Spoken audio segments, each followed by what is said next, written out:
अस्सलाम वालेकुम। Unit number 7 है हमारे पास मैट्रिसेस। आज हम मैट्रिसेस का इंट्रोडक्शन पढ़ते हैं। Matrices is a Latin word in mathematics. A matrix is an arrangement of objects, numbers or variables in the form of a rectangular array. Its elements are written within square bracket in a definite order. Matrix हमारे पास एक लतीनी word है और matrix के अंदर हमारे पास objects मौजूद होते हैं जो कि नंबर्स भी हो सकते हैं, वेरिएबल्स भी हो सकते हैं और एक रेक्टेंगुलर एरे की फॉर्म में वो मौजूद होते हैं। इस तरह से ये हमारे पास एक रेक्टेंगुलर एरे मौजूद है। इसके अंदर जो हमारे पास मौजूद है वो है मैट्रिक्स। आपके पास आपसे कह रहे हैं कि एलिमेंट्स मौजूद होते हैं इसके अंदर और ये हमारे पास स्क्वायर ब्रैकेट भी कह सकते हैं, आप इसे रेक्टेंगुलर एरे भी कह सकते हैं। आप इसे इस फॉर्म में भी आपके पास मैट्रिक्स लिखी जा सकती है, इस फॉर्म में भी आपके पास मैट्रिक्स मौजूद होती है, इस फॉर्म में भी आपके पास मैट्रिक्स मौजूद होती है। ये तमाम एग्जाम्पल्स हैं मैट्रिसेस की। अब हमारे पास ये जो मौजूद होती है ये रॉस कहलाती है और इस तरह से जो मौजूद होती है सीक्वेंस वो कहलाती है कॉलम्स। आपके पास 1 और 3 जो है वो पहली रो के एलिमेंट्स है और 2 और 5 जो है वो सेकंड रो के एलिमेंट्स है। आपके पास 1 और 2 जो है पहले कॉलम के एलिमेंट्स हैं और 3 और 5 दूसरे कॉलम के एलिमेंट्स हैं। यहाँ से आपके पास कॉलम्स होते हैं इस तरह से, first column second column, first row second row. सबसे पहले आपके पास अरेंजमेंट में रॉज लिखी जाती हैं, देन कॉलम्स लिखे जाते हैं। ठीक है,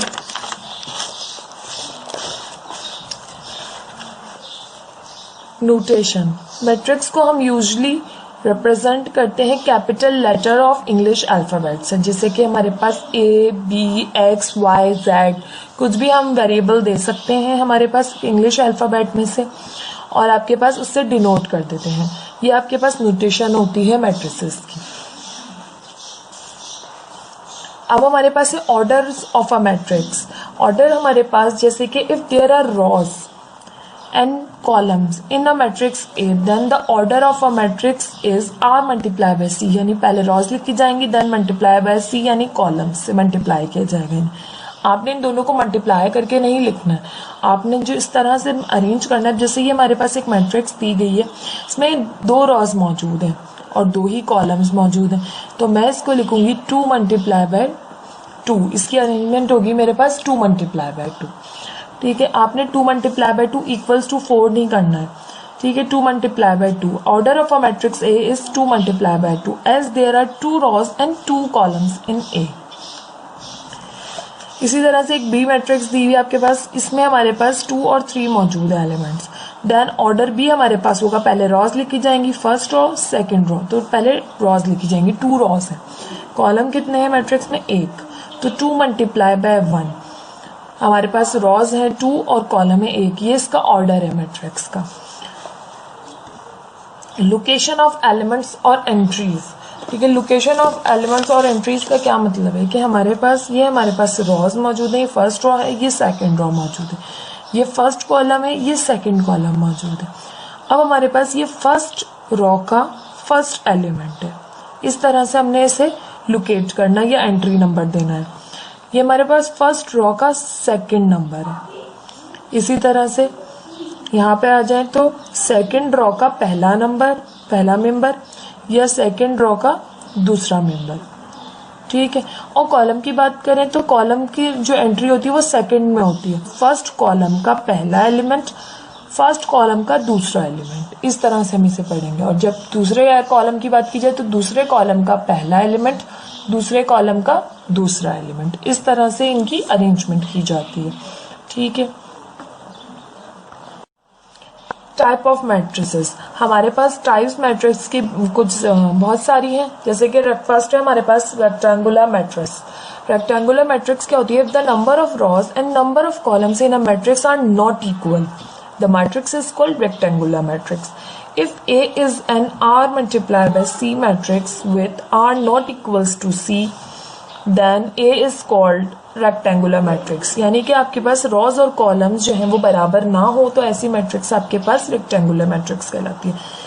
ये भी एक रेक्टेंगुलर मैट्रिक्स है, ये भी एक रेक्टेंगुलर मैट्रिक्स है। यहाँ पर एक रो है, 2 कॉलम मौजूद हैं, तो इक्वल नहीं है एक दूसरे के। यहाँ पर 2 रोज है और 1 कॉलम मौजूद है, तो ये भी एक दूसरे के इक्वल नहीं है। मीन्स कि दोनों रेक्टेंगुलर मैट्रिक्स हैं। इनके ऑर्डर की बात की जाए तो ये 1 मल्टीप्लाई बाय 2 ऑर्डर है इसका, और इसकी बात की जाए तो इसका 2 मल्टीप्लाई बाय 1 ऑर्डर है। तो ये दोनों रेक्टेंगुलर मैट्रिक्स हैं। अब बात करते हैं कॉलम मैट्रिक्स की। Column matrix, if a matrix has only 1 column it is called a column matrix और कॉलम वेक्टर। आपके पास ऐसी मैट्रिक्स जिसमें एक ही कॉलम मौजूद हो, रॉज आपके पास कितनी भी मौजूद हो इससे फर्क नहीं पड़ता, कॉलम आपके पास एक ही मौजूद हो, ऐसी मैट्रिक्स आपके पास कॉलम मैट्रिक्स कहलाती है।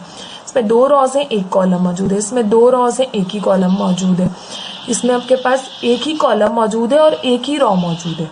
कॉलम आपके पास मायने रखता है, रॉ आपके पास एक हो या 2 इससे फर्क नहीं पड़ता, आपके पास कॉलम एक होना चाहिए। ये भी आपके पास कॉलम मैट्रिक्स है, ये भी आपके पास कॉलम मैट्रिक्स है, क्योंकि इन दोनों के दरमियान एडिशन की साइन है कि एक ही एलिमेंट है, ये भी एक ही एलिमेंट है, तो ये आपके पास एक ही कॉलम मौजूद है, तो ये आपके पास कॉलम मैट्रिक्स है।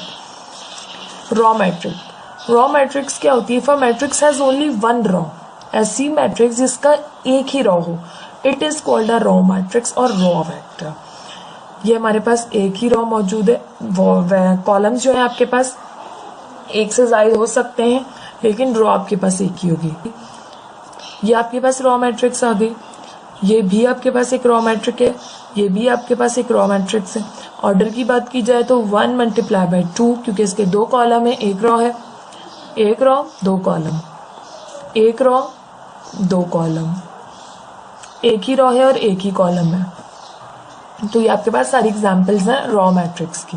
इसके बाद बात करते हैं स्क्वायर मैट्रिक्स की। Square matrix, if the number of rows and columns in a matrix are equal, आपके पास नंबर ऑफ रॉज और नंबर ऑफ कॉलम्स बराबर होने चाहिए, वो आपके पास ऐसी मैट्रिक्स स्क्वायर मैट्रिक्स होती है। The matrix is called square matrix if A is an R multiplied by C matrix with R equals to C, यानी रॉज कॉलम के बराबर होनी चाहिए। यहाँ पर देखिए 2 रॉज हैं, 2 ही कॉलम मौजूद है, 2 रॉज हैं, 2 ही कॉलम मौजूद है, एक रॉ है और एक ही कॉलम मौजूद है। ये सारी एग्जांपल्स हैं स्क्वायर मैट्रिक्स की।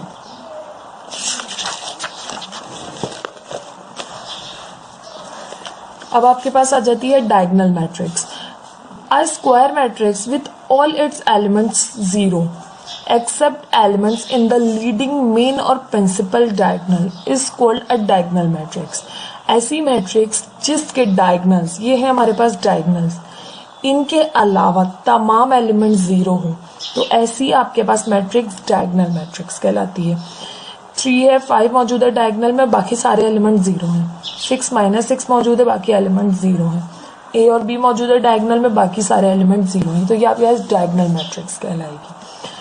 Scalar matrix, diagonal matrix all of whose diagonal elements are equal is called a scalar matrix. ऐसी मैट्रिक्स जो डायगोनल मैट्रिक्स तो हो, मगर उसके जो डायगोनल में मौजूद हैं एलिमेंट्स वो बराबर हों सारे के सारे, मतलब एक यहाँ 3 मौजूद है तो यहाँ भी 3 मौजूद है, तो ये डायगोनल तो है ही, लेकिन ये डायगोनल के साथ स्केलर मैट्रिक्स है। डी और डी दोनों सेम एलिमेंट्स है, बाकी तमाम 0 हैं, तो ये स्केलर मैट्रिक्स है। आपके पास डायगोनल में जो मौजूद हो वो सेम हो, बाकी तमाम 0 हो, तो ऐसी मैट्रिक्स आपके पास स्केलर मैट्रिक्स कहलाती है। अब आ जाते हैं नल मैट्रिक्स और zero matrix. A matrix all of whose elements are 0 is called a null matrix और जीरो मैट्रिक्स। आपके पास तमाम एलिमेंट जो है मैट्रिक्स के वो 0 हो ना, तो आपके पास ऐसी मैट्रिक्स नल मैट्रिक्स कहलाएगी। ये आपके पास 2 रॉज और 2 कॉलम्स की एक मैट्रिक्स मौजूद है, यहाँ पर 1 मल्टीप्लाई बाय 2 ऑर्डर की एक मैट्रिक्स मौजूद है, और यहाँ पर 2 मल्टीप्लाई बाय 1 की एक मैट्रिक्स मौजूद है। ये इसके ऑर्डर लिखे हुए हैं आपके पास, 2 है दोनों, तो यहाँ पर ओनली 2 लिख दिया। आपके पास चेंज है क्योंकि 1 रॉ है और 2 कॉलम्स है, तो आपने 1 मल्टीप्लाई बाय 2 लिखा। 2 रॉज है एंड 1 कॉलम है, तो इसलिए आपने ऑर्डर इस तरह से लिखा। जब सेम होता है तो आप एक ही लिख देते हैं। यहाँ पर एक ही रॉ मौजूद है और एक ही कॉलम मौजूद है, तो आपने O1 लिख दिया। ठीक, ऐसी मैट्रिक्स आपके पास नल मैट्रिक्स होती है जिसके तमाम एलिमेंट्स 0 हो। अब आ जाते हैं यूनिट मैट्रिक्स के ऊपर। The matrix of the form 1 0 0 1 is called a unit matrix. ये एक यूनिट मैट्रिक्स कहलाती है जिसके डायगोनल में दोनों मेंबर 1 हो और बाकी तमाम 0 हो। ये एक हमारे पास यूनिट मैट्रिक्स कहलाती है। It is a 2 by 2 scalar matrix. ये एक स्केलर मैट्रिक्स भी है and it is denoted by I2। आप इसे I2 के से डिनोट करते हैं और ये हमारे पास एक यूनिट मैट्रिक्स भी और स्केलर मैट्रिक्स भी है। Thus I2 1001 where all diagonal elements are equal to 1, ये हमारे पास यूनिट मैट्रिक्स कहलाती है। अब स्टार्ट करते हैं इसकी एक्सरसाइज। अस्सलाम वालेकुम। एक्सरसाइज 7.1 क्वेश्चन नंबर 1 में आपके पास है फिल इन द ब्लैंक्स। आपसे कह रहे हैं एक मैट्रिक्स मौजूद है A B has dash rows and dash columns. इसमें हमारे पास 2 रॉज मौजूद हैं। रॉज इस तरह से हम देखते हैं, first row and second raw. And कितने कॉलम मौजूद हैं? एक ही कॉलम मौजूद है and 1 column. 2 rows and 1 column. आपके पास ये एक मैट्रिक्स मौजूद है, इसमें has dash rows and dash columns. आपके पास 1 रॉ है और कॉलम्स आपके पास है 1 और 2 कॉलम्स मौजूद है। नंबर 3 है आपके पास ऑर्डर ऑफ एक मैट्रिक्स मौजूद है 5, 0.5, 3 और 5 इसका ऑर्डर बताना है आपने। तो आपके पास 2 रॉज हैं और 2 ही कॉलम मौजूद है, तो आपके पास ऑर्डर होगा 2 × 2, 2 rows and 2 columns. Order of √3 + 2, 5 + 7, तो आपके पास क्या ऑर्डर रहेगा इसका? तो आपके पास first row and second row और कॉलम आपके पास एक ही, क्योंकि ये दोनों एक ही एलिमेंट है, यानी कि इनके दरमियान प्लस की साइन है, तो ये एक ही एलिमेंट है। तो आपके पास होंगी 2 रॉज एंड 1 कॉलम, 2 × 1। नंबर 5 है 3 is a dash matrix of order. ये आपके पास एक जो है वो हमारे पास स्क्वायर मौजूद है, स्क्वायर मैट्रिक्स मौजूद है, क्योंकि इसके अंदर एक ही रॉ है और एक ही कॉलम मौजूद है। तो आप यहाँ पे लिख सकते हैं 3 is a square matrix of order 1 × 1, यानी एक ही रॉ है और एक ही कॉलम मौजूद है। नंबर 6 है आपके पास 5, 0, 0, 7 इज अ डैश मैट्रिक्स। ये आपके पास स्क्वायर मैट्रिक्स मौजूद है, ये भी स्क्वायर मैट्रिक्स होने के साथ साथ ये एक डायगोनल मैट्रिक्स भी है। ठीक है, आप यहाँ पर डायगोनल भी लिखेंगे तो गलत नहीं होगा। नंबर 8 है आपके पास, नंबर 7 आपके पास है if the number of rows of matrix A is equal to the number of columns then A is called। आपके पास नंबर ऑफ रॉज और नंबर ऑफ जो है वो कॉलम्स एक मैट्रिक्स के इक्वल हो, तो ऐसे मैट्रिक्स आपके पास क्या हो, कौन सी मैट्रिक्स होती है? तो जहाँ नंबर ऑफ रॉज और नंबर ऑफ कॉलम बराबर हो तो वो मैट्रिक्स आपके पास स्क्वायर मैट्रिक्स होती है। इन A B C D the element of first row and second column is. आपके पास पहली रॉ का और दूसरे कॉलम में क्या मौजूद है? तो आपके पास पहली रॉ का और दूसरे कॉलम का एलिमेंट जो है वो B मौजूद है। पहली रॉ है आपके पास, ठीक है, एंड सेकंड कॉलम का फर्स्ट एलिमेंट आपके पास है B। अगर आपसे पूछते सेकंड रॉ और सेकंड कॉलम का लास्ट एलिमेंट तो ये D होता। एक्सरसाइज 7.1 क्वेश्चन नंबर 2 है decide whether given statement are true और false and justify your answer. अपना आंसर भी जस्टिफाई करना है आपने और ट्रू और फॉल्स भी बताना है। ठीक है, 3, 9, 5, 0 इज अ स्क्वायर मैट्रिक्स। ये एक स्क्वायर मैट्रिक्स है, यस ये एक स्क्वायर मैट्रिक्स है। इसमें रॉज और कॉलम्स क्योंकि इक्वल है इसलिए 2 रॉज है एंड 2 कॉलम्स है, इसलिए एक स्क्वायर मैट्रिक्स है।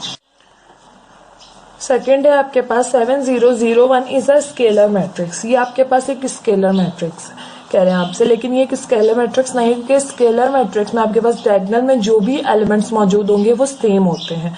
ये आपके पास एक डायगोनल मैट्रिक्स है, स्केलर मैट्रिक्स नहीं है, तो ये फॉल्स होगा आपके पास। नंबर 3 है आपके पास ऑर्डर ऑफ 2 + √5, 6 + 3 इज 1, 2। ये आपके पास 1 रॉ है और 2 कॉलम्स हैं, तो ये बिल्कुल ट्रू है आपके पास कि आपके पास 1 रॉ है और 2 कॉलम है। नेक्स्ट है आपके पास number 4 1, 0, 0, 1 is a rectangular matrix. तो ये एक रेक्टेंगुलर मैट्रिक्स आपसे कह रहे हैं। ये एक आपके पास रेक्टेंगुलर मैट्रिक्स नहीं है, क्योंकि रेक्टेंगुलर मैट्रिक्स में आपके पास number of rows number of columns के इक्वल नहीं होते हैं। तो यहाँ पर 2 ही रॉ है और 2 ही कॉलम है, तो ये एक रेक्टेंगुलर मैट्रिक्स नहीं है, आपके पास है फॉल्स। नंबर 5 है आपके पास 1, 0 is a unit matrix of order 1, 2।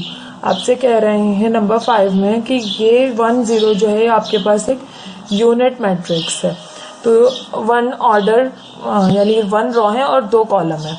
तो यूनिट मैट्रिक्स आपके पास इस तरह की नहीं होती है, ये आपके पास फॉल्स है। नंबर 6 है आपके पास, if order of a matrix is 2 1 then it has 1 row and 2 columns. आपके पास कह रहे हैं एक मैट्रिक्स ऑर्डर 2 और 1 की, ठीक है, then it has 1 row.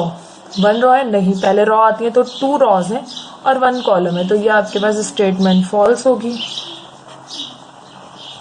Number 7 है आपके पास, a null matrix is always a square matrix. आपके पास नल मैट्रिक्स हमेशा एक स्क्वायर मैट्रिक्स होती है, तो ऐसा ज़रूरी नहीं है। आपके पास नल मैट्रिक्स जो है वो रेक्टेंगुलर मैट्रिक्स भी हो सकती है, कोई भी मैट्रिक्स हो सकती है, इसलिए ये भी स्टेटमेंट आपके पास नंबर 7 फॉल्स है। नंबर 8 है आपके पास, a diagonal matrix is always a square matrix. आपके पास डायगोनल मैट्रिक्स हमेशा जो है वो एक स्क्वायर मैट्रिक्स होगी, तो ये आपके पास बिल्कुल सही स्टेटमेंट है, क्योंकि डायगोनल मैट्रिक्स आपके पास हमेशा स्क्वायर मैट्रिक्स होगी, जब भी वो डायगोनल बन सकेगी, तो ये स्टेटमेंट आपके पास ट्रू है। नंबर 9 है आपके पास, a scalar matrix can be a rectangular matrix. आपके पास कह रहे हैं स्केलर मैट्रिक्स जो है वो एक रेक्टेंगुलर मैट्रिक्स होती है, तो ऐसा मुमकिन बिल्कुल नहीं है। स्केलर मैट्रिक्स आपके पास डायगोनल मैट्रिक्स की तरह ही होती है, तो जब आपके पास एक डायगोनल मैट्रिक्स स्क्वायर मैट्रिक होती है हमेशा, तो स्केलर मैट्रिक्स भी हमेशा स्क्वायर मैट्रिक्स होगी, रेक्टेंगुलर नहीं होगी, तो स्टेटमेंट भी गलत है, फॉल्स। नंबर 10 में आपसे कह रहे हैं, in matrix 5 7 8 9 the element 7 8 are in leading diagonal. 7 8 जो है वो डायगोनल में मौजूद हैं, तो ऐसा नहीं है। डायगोनल आपके पास हमेशा इस तरह इस पोजीशन में मौजूद होते हैं, यानी ये डायगोनल है, ये डायगोनल एलिमेंट है। 7 और 8 डायगोनल एलिमेंट नहीं है, तो ये स्टेटमेंट भी आपके पास फॉल्स है। नंबर 11 है आपके पास, a square matrix is always a scalar matrix. आपके स्क्वायर मैट्रिक्स जो है वो हमेशा जो है वो स्केलर मैट्रिक्स होगी, तो ये ज़रूरी नहीं है स्क्वायर मैट्रिक्स में स्केलर होना मुमकिन नहीं। कभी आपके पास जो है वो स्क्वायर मैट्रिक्स में तमाम एलिमेंट्स मौजूद हो सकते हैं, चारों के चारों, क्योंकि स्केलर मैट्रिक्स में आपके पास डायगोनल के सेम एलिमेंट्स होते हैं और बाकी तमाम जो है वो जीरो होते हैं, तो ज़रूरी नहीं है स्क्वायर मैट्रिक्स हमेशा स्केलर मैट्रिक्स हो, तो ये स्टेटमेंट भी आपके पास फॉल्स है।